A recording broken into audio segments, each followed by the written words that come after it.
Well, the snow can be beautiful. And this video, well, this portion of the video is for my buddy Gil in Australia, just to show that Canadians can go barefoot too. Yeah, I'm nuts.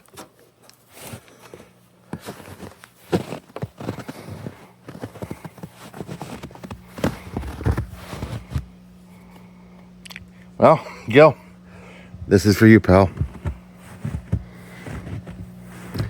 Because I don't know how you do it in the heat, going barefoot. But as a good Canadian, I can go barefoot in the snow. If that counts. It's got to count for something. Maybe a little insanity. I don't know.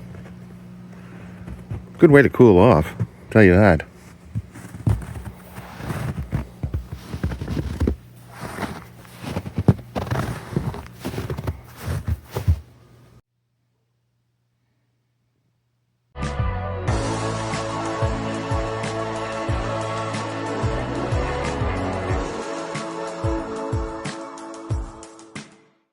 Welcome back to Stubbs Aquatics.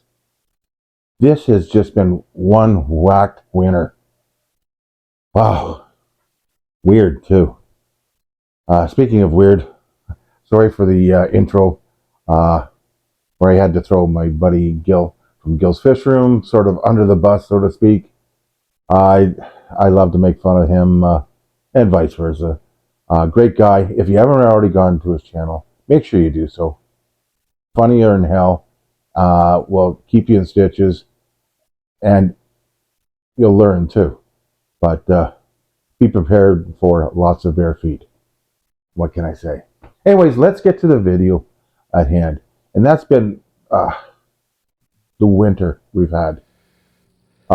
It's been wild. We've had some really cold spells where we had a quick freeze up, then followed by a lot of snow, as you saw on the deck, and then we even got more snow, and then some really cold snow. Really cold snow? Really cold weather with lots of snow. You can tell I got snow in the brain. Then we followed up with rain. And it's just been one mess. And it really takes its toll on my koi, I think. See, it's important for koi to go through a winter, but a proper winter. That means where the pond ice is over and you get lots of snow for insulation. Because down below the frost line, the temperature should be at least 4 degrees Celsius. Well, if there's nothing covering the top and all your snow's melting and all your ice is melting, that's all 0 degree or colder water going into your pond. And that's mixing with what was 4 degrees at the bottom. So then you're going to get a super chill. Now, what I'm afraid of is the temperature that's coming our way, where we'll have highs in the minus teens and then lows into the minus 20 with no snow cover. Yeah, no snow cover.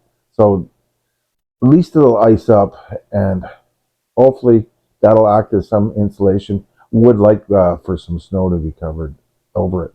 And why I keep going back to that is, well, you know, here in Canada, and you know, you've heard us being made fun of because of igloos. Well, igloos really do work. My son can testify that, as he's had to live in one for a few days in the high Arctic. But in those, a small amount of heat will keep it warm enough there to keep you going without melting the ice and snow above you. And that's what I want in my pond. I want my fish to be dormant. I don't want them moving around. I definitely don't want to feed them, nor should they be fed this time of year. They just need to stay nice and calm. Now, I've asked my other friends in town what their ponds are looking like. And they sent me some videos, which I'm going to share with you. Bear in mind, my friends, well, they're a little bit whacked. Yeah, it runs around, apparently. I wanted to know how my buddies were making out in the same area as me with their ponds. The first video clip is from my buddy Darren's, where he sent me just to see how his the hole in his ice was holding up. I know that he did have a heater going, and he had a line going out into the pond. Uh, that way it didn't freeze up. Smart idea running it out that way, and it was straight down. Really good system. You'll note at this time we had no snow, or really no snow to speak of, anyways. But it had been very cold. Darren, getting into the festive spirit, had it all lit up for Christmas, and the hole was staying open, and you could see that he did still have his Thought heater I'd send on. you a nice romantic shot of my ice hole. Darren. Well, again, Darren, thanks for that. Now we're going to go over to my buddy Jim's place. It's just before Christmas. It's been really, really cold. As you can see, his pond is completely frozen over. In fact, both of his ponds are. He's got a shubunkin pond first. It's totally froze, and then his koi pond. If you look really carefully, you can still see the air bubbles coming up. He hasn't turned his heaters on, but he's going to today. It's just because it's so cold that day. Since then, it's melted way out and it's wide open. It's funny, his koi pond, it opens up so much quicker than mine. It gets a lot more sun. The only ones that are really enjoying this are his huskies there. Of course, they're going to love the snow.